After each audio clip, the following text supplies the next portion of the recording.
There are stories the desert keeps, stories that vanish into ash and wind, leaving only questions that haunt a place long after the flames have gone cold. In the summer of 1880, in a town that barely held its name on any map, a man appeared who would become both savior and ghost. He dispensed justice where the law would not reach. He answered to no badge, no council, no creed. And when the fire came, he disappeared so completely that some began to wonder if he had ever existed at all. But the bodies he left behind were real.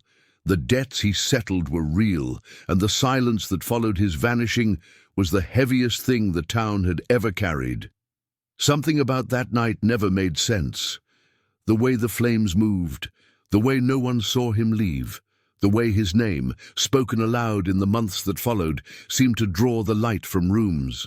The town of Reunion sat in the broken spine of West Texas, where the land stretched flat and merciless under a sun that felt like punishment. It was a place built on cattle, drought, and the kind of hope that required a man to lie to himself each morning just to face the day. The streets were dust and desperation. The buildings leaned like old men catching their breath. A general store, a boarding house, a saloon with no name that everyone called the Gavel because of the way trouble got settled there. Reunion had a sheriff once. His name was Horace Bellamy, and he wore the star for 11 years before he stopped wearing it altogether. No formal resignation, no ceremony. He simply set it on the desk one morning and walked out, and no one had the heart or the courage to ask him why. Those who knew him understood. The law was a thing meant for civilized places, and Reunion had long since abandoned any claim to that word. What justice existed here was the kind men made with their fists, their rifles, or their willingness to look the other way. Bellamy still lived above the old land office, a room with one window that faced the eastern road. He drank his coffee at dawn and watched the horizon like a man expecting something he hoped would never come. He was 52 years old, thin as a fence post, with a face carved by wind and a silence that made younger men uneasy. He had been a good sheriff once. People said that. But goodness, like water, had a way of running dry in a place like this. It was late June when the stranger arrived. He came on foot, which was the first oddity. No horse, no wagon. Just a man walking out of the blurred heat with a bedroll slung across his back and a rifle carried loose in one hand. He wore dark trousers and a collarless shirt gone grey with dust. His hat was wide-brimmed and pulled low, shadowing a face that seemed neither young nor old, neither kind nor cruel. He moved with the economy of someone who had walked a long time and expected to walk longer still. He took a room at the boarding house run by a widow named Clara Yates. She was a practical woman, hardened by the death of her husband and the daily indignities of running a business in a town where credit was more common than coin. She asked his name, and he gave it without hesitation. "Merrick," he said. "First or last?" she asked. "Does it matter?" She studied him a moment, then shook her head. "No, I suppose it doesn't." He paid her for a week in advance, which surprised her, and carried his belongings upstairs without another word. She watched him go, feeling something she couldn't name. Not fear exactly, not suspicion, something closer to recognition, though she was certain she had never seen him before in her life. That evening, Merrick walked to the Gavel and ordered whiskey. The barkeep, a thick-shouldered man named Purdy, poured without comment. The saloon was half full, the usual collection of ranch hands, drifters, and men whose occupations were best left unexamined. Conversations carried on in low tones. A card game unfolded in the corner with the slow rhythm of ritual. Merrick drank alone at the bar, his back to the room, and no one bothered him. But they noticed. Men like him always got noticed, the way a storm gets noticed on a clear day. It was 3 days before anyone learned what he was. A ranch hand named Pete Culliver came into town riding hard, his horse lathered and wild-eyed. He went straight to Bellamy's room and pounded on the door until the former sheriff opened it, bleary and annoyed. Culliver was young, barely 20, and his face was pale beneath the dust. "It's Mr. Hawthorne," Culliver said, breathless. Someone killed him. Bellamy went still. Killed him how? Shot. Out near the northern fence line. We found him this morning. Edgar Hawthorne had been one of the larger landholders in the area, a man whose wealth came from cattle and whose influence came from the willingness to use violence to protect both. He was not well loved, but he was feared. And in reunion, fear often substituted for respect. He employed a dozen men, most of them hard cases, who asked no questions and expected none in return. Bellamy pulled on his boots and followed Culliver out to the ranch. The ride took an hour, and by the time they arrived, the sun was high and brutal. Hawthorne's body had been moved to the barn, laid out on a wool blanket. Bellamy dismounted and walked inside, his jaw tight. The dead man lay on his back, arms at his sides. A single bullet wound in the center of his chest. His eyes were open, staring at the rafters. There was no sign of struggle, no indication he had seen it coming. Bellamy crouched beside the body, his gaze moving over the details with the practiced eye of someone who had seen too much death to be surprised by it anymore. He looked up at the men gathered near the barn entrance. "Anyone see anything?" They shook their heads. "He rode out yesterday evening," one of them said. "Said he was checking the fence. Never came back." "Who found him?" "Me and Pete," another man said. "This morning, just lying there in the dirt." Bellamy stood slowly, wiping his hands on his trousers. "You tell anyone else?" "No, sir. Came straight to you." Bellamy nodded, though the gesture felt hollow. He had no authority here, no star, no sanction, but old habits were hard to break, and these men still looked to him because there was no one else to look to. He returned to town that afternoon and found Merrick sitting on the steps of the boarding house, cleaning his rifle. Bellamy stopped a few feet away, hands in his pockets. "You hear about Hawthorne?" Bellamy asked. Merrick didn't look up. "I heard." "You know anything about it?" "Should I? You're new. He's dead. People notice these things." Merrick set the rifle across his knees and finally met Bellamy's gaze. His eyes were pale, the color of winter sky. "I didn't kill him, if that's what you're asking. I'm not asking anything. Just making conversation. Then we're done conversing." Bellamy studied him a moment longer, then turned and walked away. But the unease that had settled in his chest didn't leave. Something about Merrick felt like the edge of a blade, pressed just lightly enough not to cut. 2 days later, another man turned up dead. His name was Roy Gant, a known rustler who had been run out of 3 towns before settling in Reunion, where such histories were common and seldom questioned. He was found in an alley behind the saloon, a knife wound beneath his ribs, clean, precise, the kind of wound a man made when he knew exactly where to put it. There was no witness, no struggle, no noise. The town began to whisper. Bellamy went to the boarding house again, but Clara told him Merrick had been gone all night. "Said he was riding out to see the land," she said. "Didn't say when he'd be back." "Did he take his rifle?" "Always does." Bellamy felt the weight of old instincts rising in him, instincts he had thought long buried. He didn't like the shape this was taking, didn't like the way the pieces fit together too neatly. When Merrick returned that evening, Bellamy was waiting in the boarding house parlor. Merrick walked in, saw him, and paused. "You're persistent," Merrick said. "It's a habit." "Bad one." "Maybe." Bellamy leaned forward, resting his elbows on his knees. "Roy Gant's dead. I know." "You know a lot for a man who just got here." Merrick set his rifle against the wall and sat down across from him. For a moment, neither man spoke. The room was dim, lit only by the fading daylight through the window. Somewhere outside, a dog barked once and fell silent. "I didn't come here by accident," Merrick said finally. Bellamy felt something tighten in his chest. "Then why did you come?"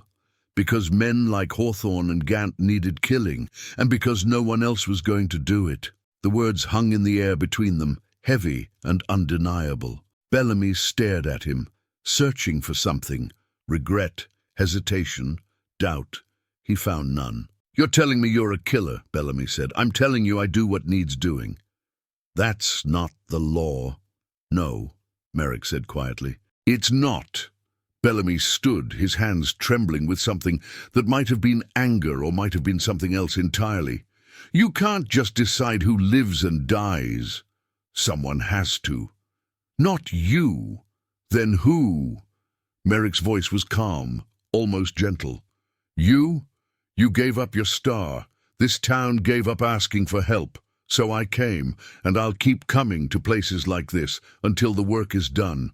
Bellamy wanted to argue, wanted to find the words that would prove him wrong, that would restore some sense of order to a world that had long since stopped making sense. But the words wouldn't come. He left without another word.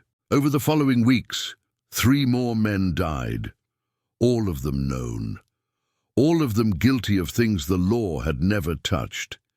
A man who beat his wife until she stopped speaking, a ranch foreman who stole wages and blamed his workers, a gambler who cheated and killed a boy over a disputed hand.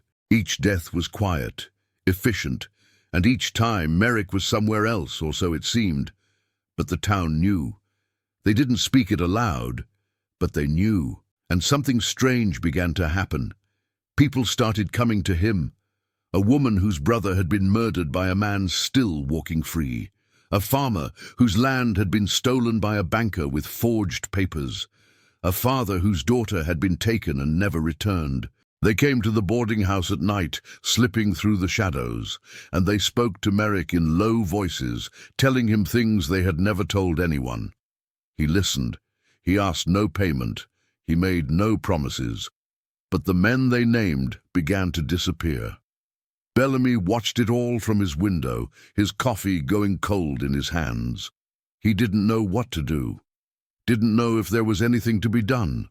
The town was changing. The fear that had ruled it for so long was shifting, turning inward on itself, and in the center of it all was Merrick, moving like a shadow through the firelight. But there was something else, too. Something Bellamy couldn't quite name. The way Merrick looked sometimes when he thought no one was watching, the way his hands shook after a job was done, the way he sat alone in the dark, staring at nothing, as if he were trying to remember something he had lost. He wasn't a monster. Bellamy could see that now. He was something worse. He was a man who had decided to carry the weight of judgment alone, and it was killing him slowly. Then came the fire. It started on a Thursday night in late August, in the old warehouse at the edge of town. No one knew how it began. Some said a lantern tipped, others said it was deliberate. But within minutes the flames were roaring, consuming the dry wood with a hunger that seemed almost alive. Merrick had been seen entering the warehouse earlier that evening. Witnesses said he was meeting someone. They didn't know who. The fire spread fast. By the time the town mobilized to fight it, the building was a skeleton of flame and smoke, collapsing inward with a sound like thunder. Men formed a bucket line from the well, but it was useless. The heat drove them back.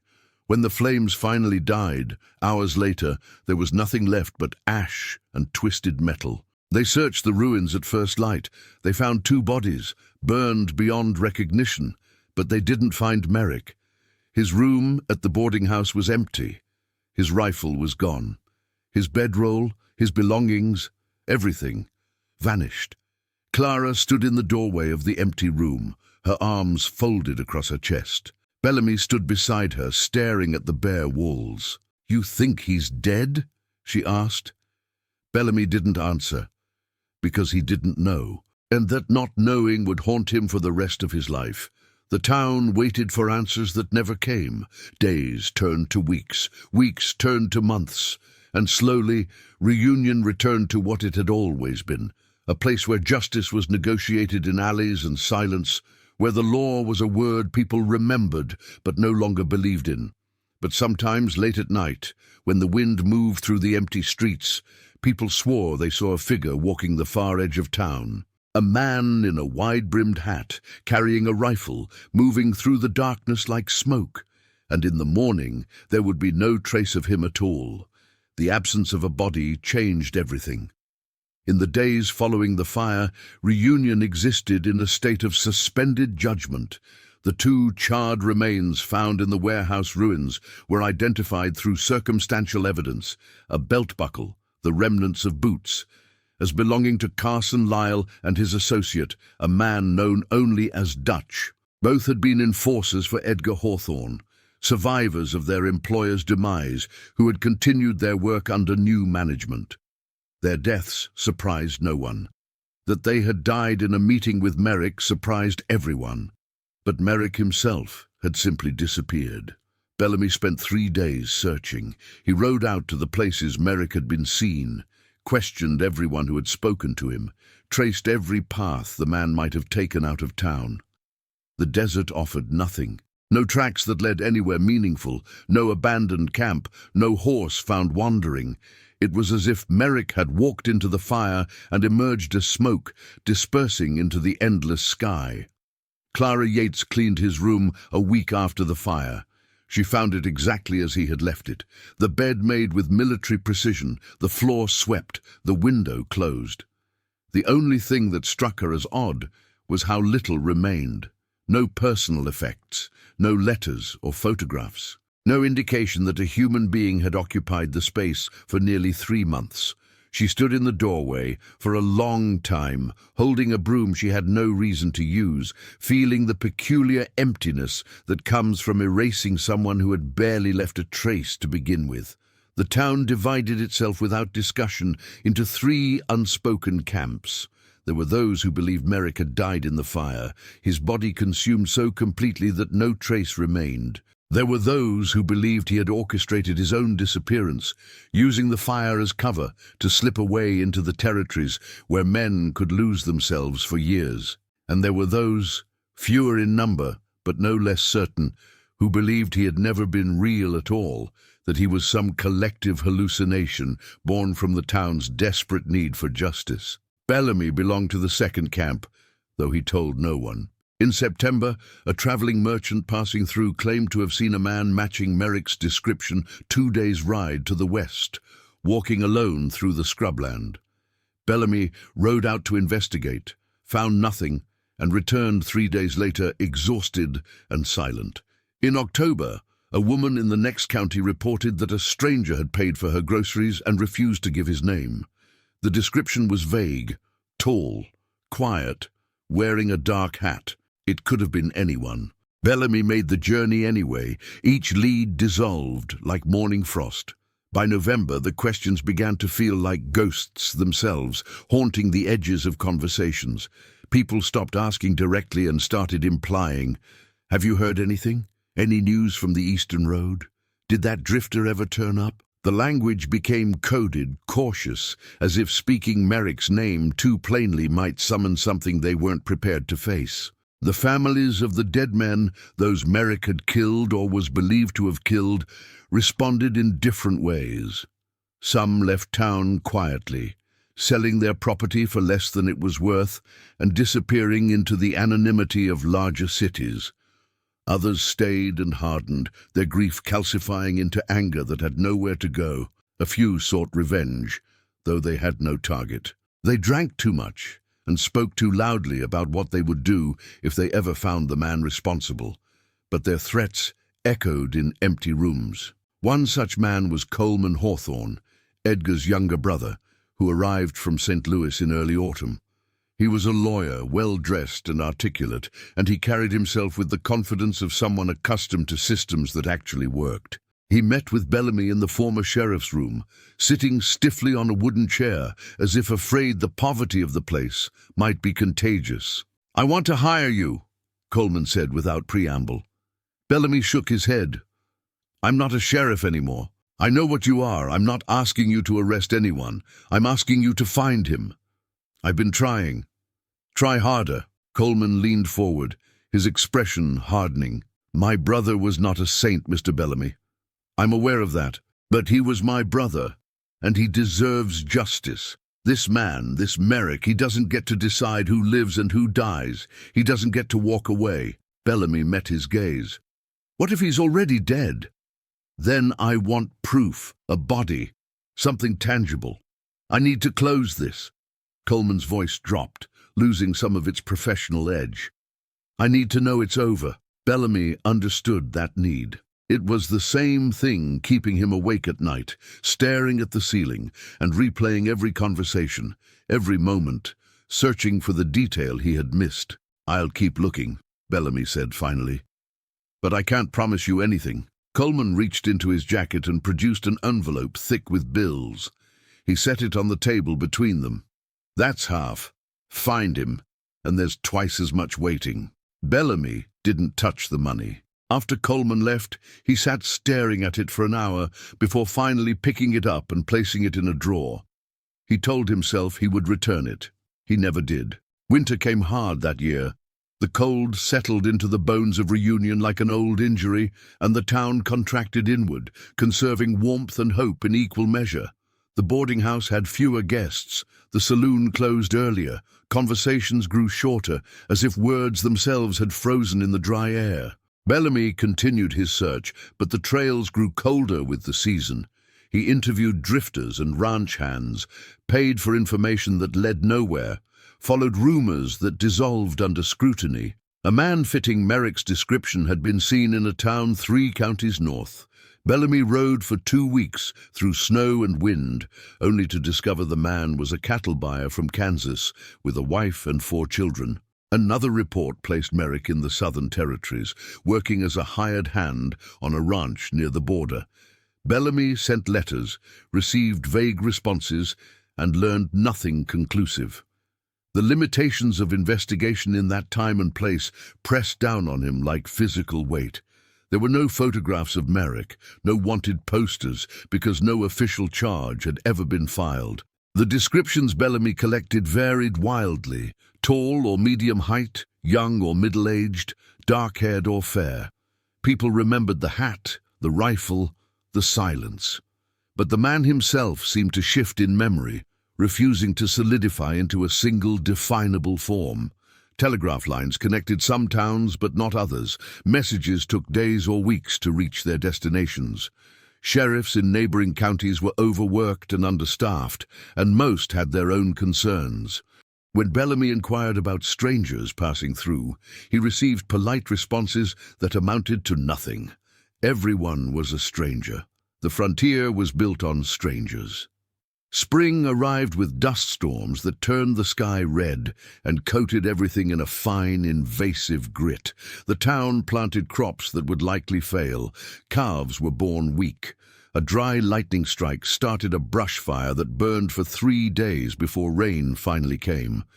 And still, no sign of Merrick. Bellamy began to notice something strange in himself.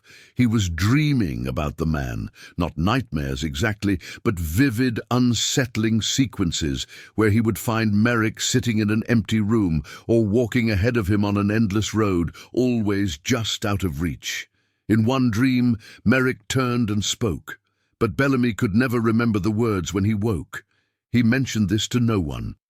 By summer, a year had passed since the fire. Clara Yates planted flowers in the window box of the room that had been Merrick's, though she wasn't sure why.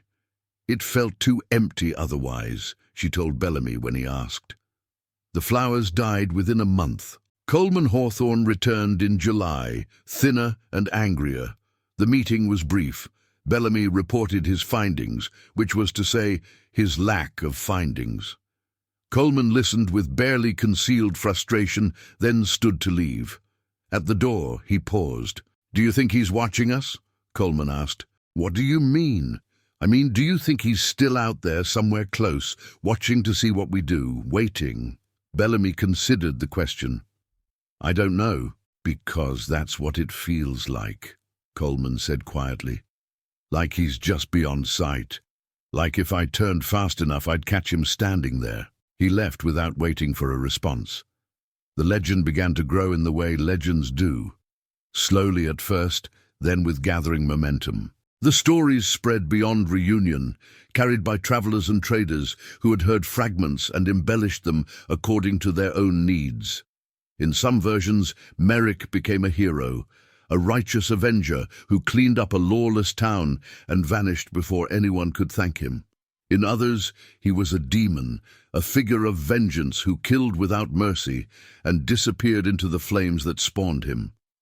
A preacher passing through claimed Merrick was an angel of judgment, sent to test the wicked. A gambler in a saloon 2 counties east swore he had played cards with Merrick just last month, and the man had won every hand without cheating, as if he could see through the backs of the cards. A woman in a settlement near the Pecos River told her neighbors that Merrick had warned her about a flash flood the day before it came, saving her children, then walked away without accepting her gratitude.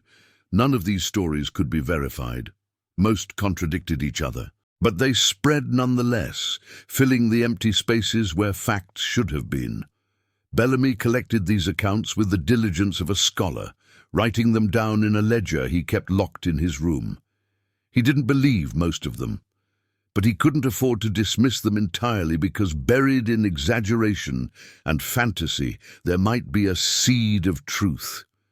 2 years after the fire, a trapper came into reunion with a story that caught Bellamy's attention. He had been working the high country to the north, in the rocky canyons where few people ventured, and he had found a camp. Not recent, he said, but not ancient either. There had been a fire pit, some stones arranged for sitting, and scratched into the face of a boulder barely visible, a single word, Merrick. Bellamy rode out with the trapper, a journey that took 4 days. The camp was as described, a sheltered overhang, evidence of habitation, the scratched name. But there was no way to know when it had been made or who had made it. The name could have been carved by Merrick himself, or by someone invoking him, or by a bored traveler who had heard the stories. Still, Bellamy sat in that camp for an entire day, searching for something he couldn't name. He found nothing else, no belongings, no tracks, just the wind moving through the canyon and the distant cry of hawks. He returned to Reunion and said nothing about what he had found. The town changed as years passed. The way all places change. Some people left, others arrived. Buildings fell and were replaced or simply left to rot. Children grew into adults who had no memory of the summer when a stranger came and death followed in his wake. The stories became history and history became myth, but Bellamy didn't forget. He couldn't. He was 60 years old when the banker died. A man named Orville Pickett, who had foreclosed on half the farms in the county and grown wealthy on the misery of others.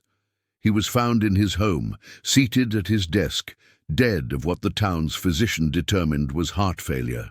No marks, no signs of violence, just an old man whose heart had stopped.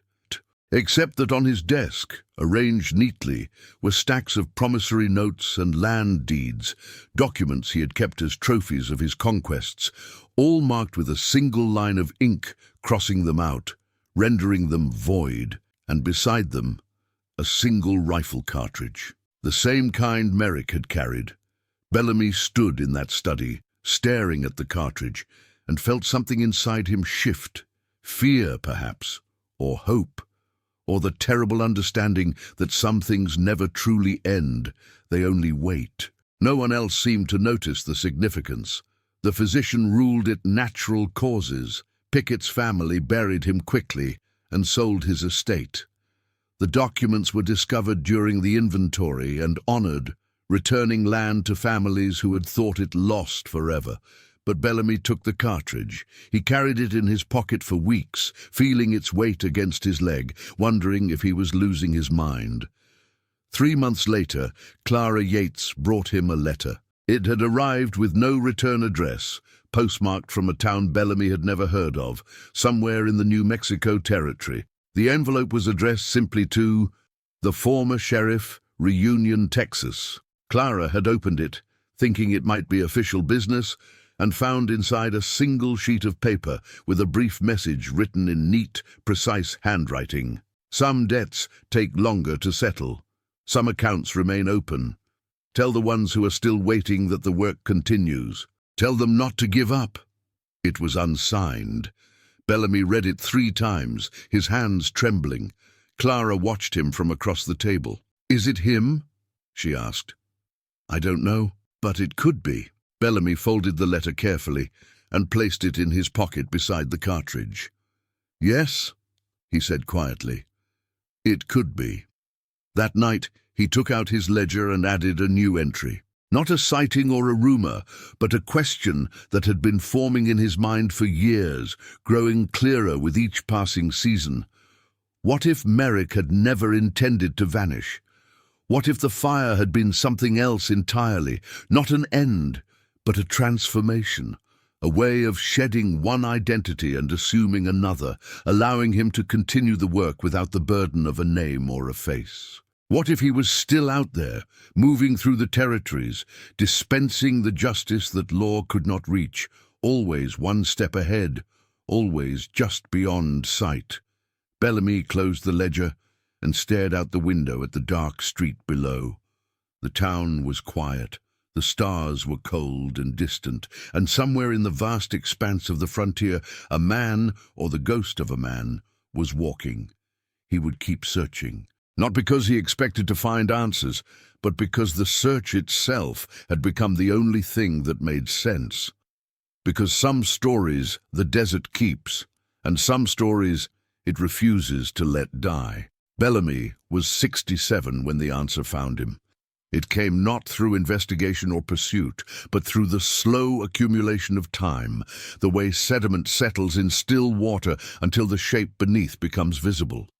He had stopped actively searching years before, though he never stopped watching. His eyes had developed the habit of scanning crowds for a particular silhouette, his ears tuning themselves to certain cadences of speech. The ledger remained in his room, its pages filled, but no longer growing. He had accepted, or thought he had accepted, that some questions existed only to be carried. The spring of 1897 brought unusual rain to West Texas. The desert bloomed with wildflowers that people walked miles to see, as if beauty were a miracle they had forgotten could exist in such a place. Reunion had survived into a new era, connected now by telegraph and occasional rail service, though it remained small and mostly forgotten by the wider world. Bellamy still lived above the old land office, his hair white now, his body bent by decades of wind and disappointment. He received visitors sometimes, former deputies who had moved on to other towns, travelers who had heard he once wore a star, occasionally people who remembered Merrick and wanted to share their theories or their dreams. He listened to them all with the patience of someone who had learned that listening was sometimes the only thing left to offer. The man who came in April was different. He arrived on a Sunday morning, walking up the stairs to Bellamy's room with the careful steps of someone conserving strength. Bellamy heard the footfalls and opened the door before the knock came, a habit from his lawman days that had never left him. The man in the hallway was perhaps 50, lean and weathered, with grey threading through dark hair. He wore plain clothes and carried nothing except a leather satchel worn soft with age. "Mr. Bellamy," the man said. It wasn't a question. "That's right. My name is Samuel Kern. I wonder if you might have time to talk." Something in the man's eyes, a quality of directness, of burden carried without complaint, made Bellamy step aside and gesture him in. Kern entered and stood for a moment, looking around the sparse room, as if committing it to memory. Then he sat in the chair Bellamy indicated, placing the satchel carefully on the floor beside him. "I've come a long way to see you," Kern said, "from Colorado. Took me 3 weeks. That's considerable distance." "Yes." Kern folded his hands in his lap. "I'm a minister now, have been for 12 years. Before that, I was a lot of things, most of them not worth mentioning. But I've reached an age where the past doesn't rest as easy as it used to. There are things that need saying." Bellamy felt something shift in his chest, a recognition he couldn't yet name. "Go on." "I knew a man once," Kern said quietly. "Long time ago. We worked together, if you could call it that. We were young and angry and convinced we could fix things that were broken. This was before the war in Kansas, when the territory was bleeding itself dry over questions that shouldn't have needed violence to answer. We did things I'm not proud of, hurt people who probably deserved it, and maybe some who didn't. Eventually, we went our separate ways. I drifted south. He went west. I heard about him from time to time over the years. Stories, mostly. The kind that grow in the telling. Bellamy remained silent, barely breathing. Then about 15 years back, those stories stopped. Just went quiet like someone had closed a book mid-sentence. I figured he was dead. Most men like us ended that way. Kern paused, his gaze distant. But 2 months ago, I got a letter. No return address. Just a few lines in handwriting I recognized, though I hadn't seen it in 30 years. It said he was dying. Said there were things that needed setting right, and he couldn't do it himself anymore. Asked if I would. What was his name? Bellamy's voice came out rougher than he intended. Kern met his eyes. He had a lot of names, but the one he was born with was Thomas Merrick. The room seemed to contract around those words. Bellamy gripped the arms of his chair, his knuckles white. Where is he? Dead now. Passed 3 weeks ago, in a miners' camp in the San Juan Mountains. I was with him at the end. Kern reached down and opened the satchel, withdrawing a bundle wrapped in cloth. He asked me to bring you this. Said you'd been looking a long time and you deserved to know. He unwrapped the cloth. Inside was a journal, its leather cover cracked and stained, and beneath it a folded document that looked official. Bellamy took the journal with trembling hands. The first page bore a date, June 1880, the month Merrick had arrived in Reunion. He began to read, and Kern sat quietly, allowing him the time. The journal was not a confession in any legal sense. It was something stranger and more intimate. A record kept by a man trying to understand his own actions, to impose order on chaos. The entries were sporadic, sometimes separated by weeks or months. The handwriting varied, neat in some passages, nearly illegible in others, as if written in different states of exhaustion or desperation. Merrick had come to Reunion deliberately, the journal confirmed.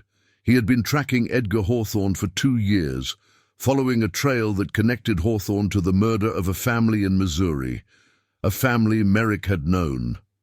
A sister and her children killed over a land dispute that Hawthorne's hired men had settled with fire and bullets. The law had investigated and found nothing actionable. Witnesses had disappeared or recanted. Money and fear had done their work, so Merrick had done his. But the journal revealed something Bellamy had not expected. Merrick had not intended to stay beyond the single act of killing Hawthorne. He had planned to leave immediately, to vanish back into the anonymous sprawl of the territories. What changed him was the people who came after. The woman with the murdered brother, the farmer with stolen land, the father whose daughter had been taken. I thought it would be simple, one entry read. One debt settled, one account closed. But they kept coming, and I couldn't turn them away.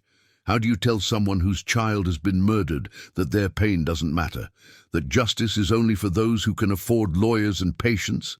I couldn't, so I stayed. The entries grew darker as they progressed.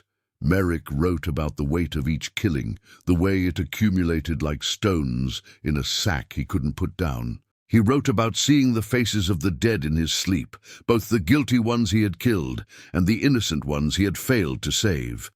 He wrote about the moment he realized he was becoming the thing he had set out to destroy. A man who dealt in death, who made himself judge and executioner, who existed outside any law or mercy. The fire had not been an accident or an escape plan. It had been something else entirely. I met with Lyle and Dutch that night, the journal explained in an entry dated August 1880. They knew what I'd been doing. They wanted money to keep quiet. I told them I had none. They said they'd go to the marshal in the next county, bring federal law down on Reunion, make sure everyone who'd asked for my help would be implicated. I couldn't let that happen. We fought. Dutch pulled a blade. It ended badly. The warehouse had been full of old hay and lumber. An oil lamp had fallen in the struggle. By the time Merrick got outside, the fire was beyond containing. I watched it burn, he wrote, and I understood it was a door closing.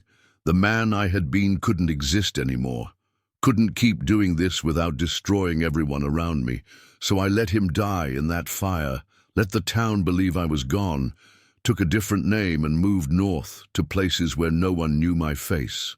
But he hadn't stopped entirely.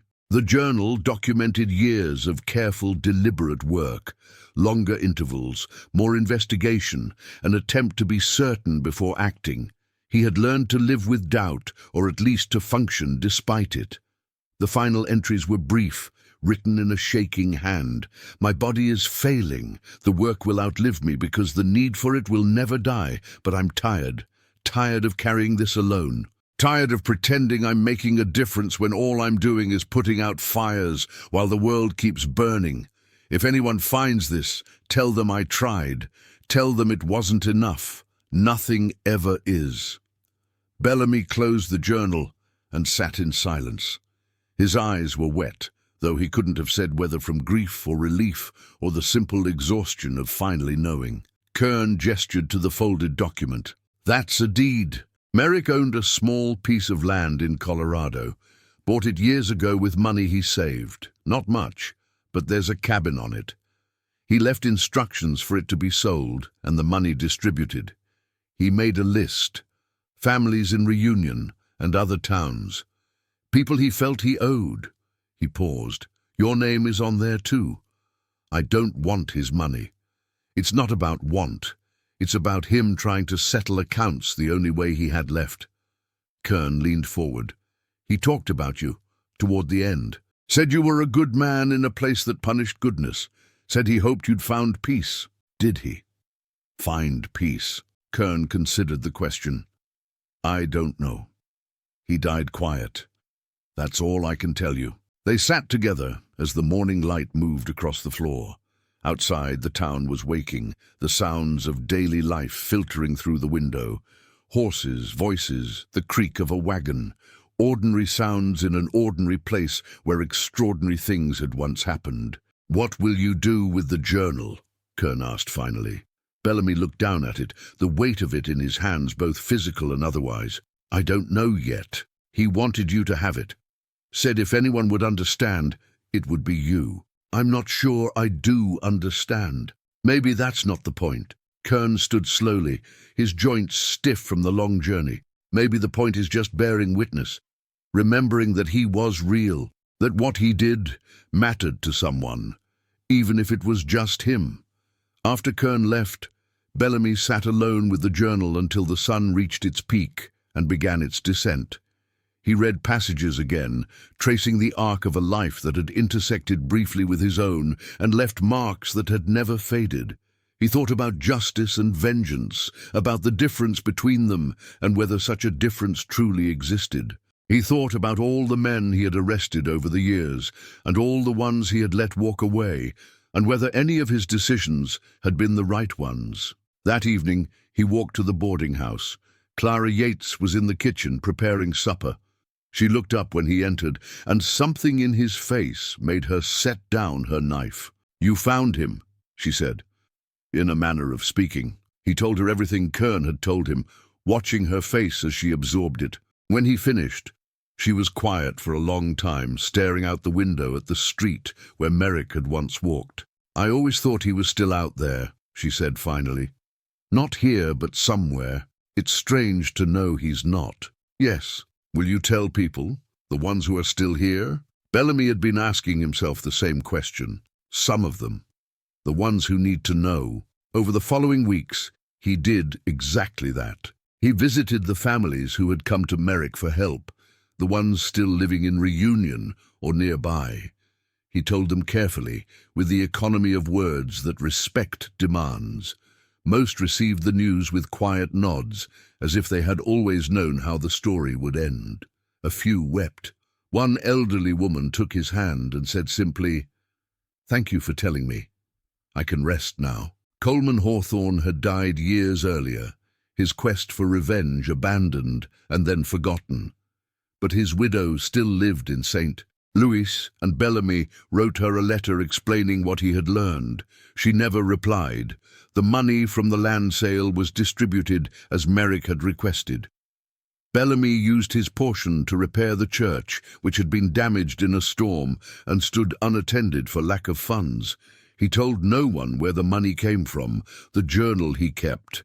It seemed important that someone hold the full account, even if it never became public. He added it to his ledger, placing both in a wooden box that he stored in his room. Sometimes he took them out and reread passages, searching for wisdom or understanding he wasn't sure existed. Mostly, he just held them, the weight of history made tangible. The legends continued. In the years that followed, reports still surfaced of a man fitting Merrick's description appearing in distant towns, dispensing justice and disappearing before questions could be asked. Bellamy heard these stories and said nothing. He knew they weren't real, that they were echoes of a need people carried, the need to believe someone was watching, someone was keeping accounts, someone cared about the injustices that flourished in forgotten places. He let them believe. Who was he to take that away? Bellamy died in the winter of 1903, at the age of 73. He passed quietly in his sleep, his body simply deciding it had carried enough. Clara Yates found him the next morning, still peaceful in his bed, the window open to let in the cold air he had always preferred. They buried him in the small cemetery on the hill overlooking Reunion. The service was well attended, as such things went in small towns where death was a communal event. The preacher spoke about service and dedication, about a man who had worn the law lightly but carried its weight faithfully. After the burial, as people dispersed, a stranger lingered by the grave. He was perhaps 30, dressed in the plain clothes of a working man, and he stood with his hat in his hands, staring at the fresh earth. Clara noticed him and approached. "Did you know him?" she asked. The man hesitated. "Not exactly, but my father did. Said Mr. Bellamy was the kind of lawman the world needed more of. The kind who didn't give up on things, even when giving up would have been easier." He glanced at her. "My father passed last year. Asked me to come here someday, pay respects. Took me a while to make the journey." "What was your father's name?" "Kern. Samuel Kern." Clara felt something catch in her chest. "I see." They stood together in the quiet, watching the wind move through the dry grass. After a time, the young man placed his hat back on his head and turned to leave, but he paused, reaching into his coat. "My father left something. Said if I ever came here I should make sure it got to the right place." He handed her a sealed envelope. "Said you'd know what to do with it." He walked away before she could respond, disappearing down the hill toward where his horse was tethered. Clara turned the envelope over in her hands. It was addressed in handwriting she didn't recognize, 2 words only, "for later." She carried it back to the boarding house and placed it in the wooden box where Bellamy had kept his ledger and Merrick's journal. She didn't open it. Some things were meant to be discovered in their own time, by whoever came next.